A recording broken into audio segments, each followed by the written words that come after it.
Microsoft CEO ಸತ್ಯ ನಾದೆಲ್ಲಾ ಅವರ ಪುತ್ರ 26 ವರ್ಷದ ಝೈನ್ ನಾದೆಲ್ಲಾ ಮೆದುಳಿನ ನರಕ್ಕೆ ಸಂಬಂಧಪಟ್ಟ ಸೆರೆಬ್ರಲ್ ಪಾಲ್ಸಿ ಕಾಯಿಲೆಯಿಂದ ನಿಧನ ಹೊಂದಿದ್ದು, ಈ ಬಗ್ಗೆ ಮೈಕ್ರೋಸಾಫ್ಟ್ ಕಾರ್ಪೊರೇಷನ್ ಅಧಿಕೃತ ಮಾಹಿತಿಯನ್ನು ನೀಡಿದೆ.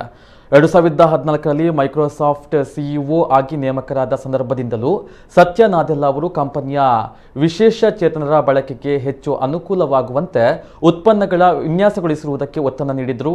ವಿಶೇಷ ಚೇತನರಾಗಿದ್ದ ಮಗ ಝೈನ್ಗೆ ಕಳೆದ ವರ್ಷ Seattle children center for integrative brain ರಿಸರ್ಚ್ನ ಭಾಗವಾಗಿ ಪೀಡಿಯಾಟ್ರಿಕ್ ನ್ಯೂರೋಸೈನ್ಸ್ನಲ್ಲಿ ಎಂಡೋವಿಲ್ಡ್ ಚೇರ್ ಅನ್ನು ಸ್ಥಾಪಿಸಲಾಗಿತ್ತು.